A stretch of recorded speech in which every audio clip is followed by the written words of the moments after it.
Hi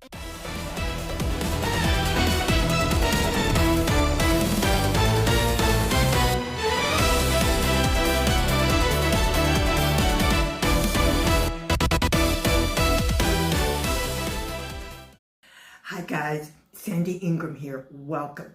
In this video, I want to share with you important news announcements from the CBI. No, it's not what we're looking for, but it's really important. But first, I want to let you know that the news on this channel is verified. That means you can put it into the search engines and you can find it. And then what we do is we dissect the news as it relates to our IQD investment. So I'm not a guru. I just take the news, I gather it from different places, all different places, and then I put it together, I summarize it, I connect the dots, and then I present it to you. And on top of that, we may create a summarization of what we think. But I'm not a guru, guys. I do not know from day to day what Iraq is going to do other than the patterns that they have already set.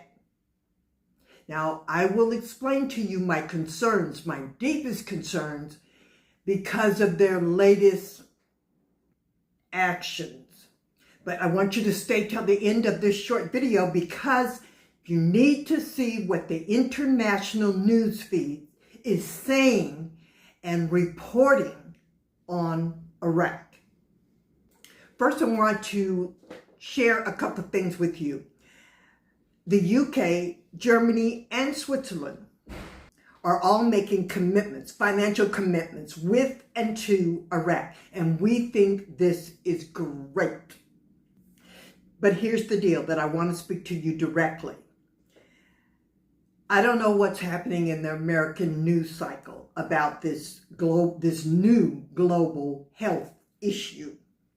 But here in Eurasia, it is very, very important, and it's all over the news.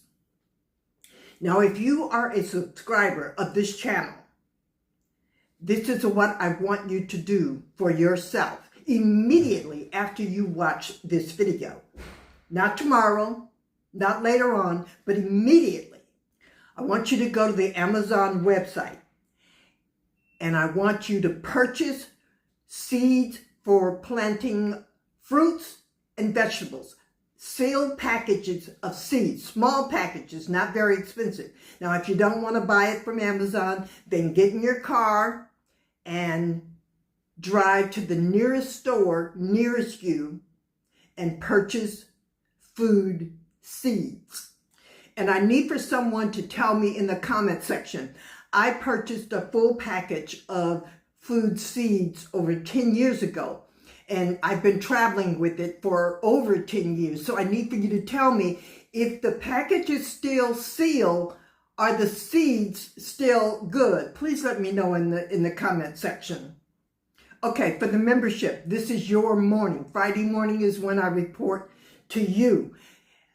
Please forgive me, and please allow this video to serve as your Friday morning membership video. Our developer is working on our project, and I will place an update in the membership area in a couple of days. I had to get this video out to everyone. And now here's what the governor of the Central Bank of Iraq has said. He has warned that Iraq is facing a critical and real chronic budget deficit. According to him, the problem is becoming structural because Iraq remains heavily reliant upon oil revenues. And we know that. The IMF has been telling Iraq for months and months in that you've got to strengthen your other streams of income. And this is what we've always feared. And yes, we all know that. And we all know Iraq's oil revenue dropped significantly. In fact, the country's oil revenue in April was only $1 billion US. It is usually between $6 and $7 billion each month. OPEC has a lot to do with that number of the revenue income for Iraq because they set quotas for the oil that is to be exported. The governor also stated that the central bank is focused on maintaining stability in the Iraqi dinar and denies, and this is what's important, he denies rumors of any planned changes to the exchange rate policy. Of course, he has to say that. He's supposed to say that, and we're supposed to believe him. However, I placed the link in the description so that you can read this article word for word. But here's what we didn't know. Iraq's domestic borrowing capacity is reaching dangerous levels. State-owned banks and the central bank itself have already absorbed much of the government's debt, leaving fewer options for additional internal borrowing. And of course, Iraq may eventually need to seek foreign loans. However, he warned that international loans, especially those connected to the IMF, come with conditions. Despite these warnings, he reassured citizens that government salaries and pensions remain secure for the foreseeable future. Let me repeat that. He told the Iraqi citizens that government salaries and pensions are secure. And Iraq has over 100 billion, B-I-L-L-I-O-N, dollars in the Federal Reserve Bank in New York City. And so far, the new administration in Iraq has announced publicly and internationally people, Iran-backed militant citizens who are living in and operating in Iraq, who send missiles to Gulf states, other Gulf states, will be prosecuted. So that means the administration here in the United States more than likely will continue to send Iraq their own money when requested. Now, this is the thing that's heartbreaking, upsetting, and frightening. The Iran-backed militants sent missiles to the UAE. They've been doing this. They've been doing this.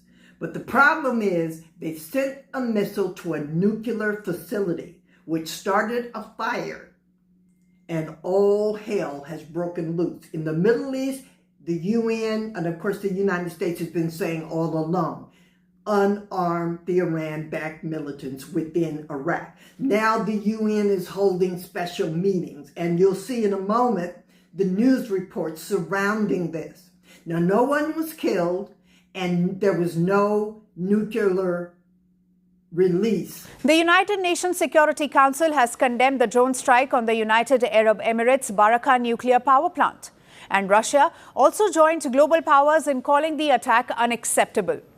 The strong international response comes after an unclaimed drone struck an electrical generator near the Barakah nuclear facility on May 17, triggering a fire but causing no injuries and no radiation leak.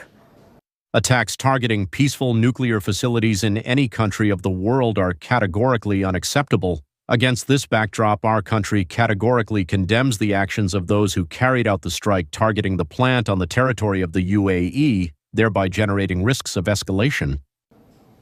The UAE says technical tracking has confirmed that all the drones targeting the Barakah nuclear power plant originated from Iraq, pointing to the possible involvement on the Iran-backed Shiite militias operating in West Asia. Before, the UAE. But there's an interesting thing that happened today that I want you to dig into for my audience's benefit. The United Arab Emirates alleged that one of its nuclear plants was attacked by Shiite militias backed by Iran in Iraq, not Iran. Walk my audience through that. So Iran maintains a network of proxies throughout the region. Before October the 7th, 2023, this network was extremely robust and essentially constituted a kind of Iranian empire, if you like, through Iraq, Syria, down here into Lebanon, where you see Hezbollah. And there's an extraordinary concentration of these Shia militias still active in Iraq. And during hostilities in March and into April, you actually saw these militias firing on American and Israeli targets throughout the region. What seems to have happened are drones took off from here in Iraq, traveled either over the Persian Gulf, it could also have been through the interior of Saudi, and hit this power plant right here on the coast of the UAE. It's a nuclear power plant. You don't want to hit those things with drones, and one of the drones exploded. Right. No real damage or injuries, but this is a nervy sort of situation, is it not? And is this kind of an underappreciated front or component of this hostile environment? It's certainly not gotten as much attention as has the direct violence between Israel and the United States on the one hand and Iran on the other. But that kind of exchange happened throughout March and April. It's still clearly simmering now, which raises the question, what is the direct Iranian role in directing these proxies? Did it order this attack? Did it merely give its tacit approval? Or can it not control these guys? We don't know for sure. I suspect the truth is somewhere in the middle.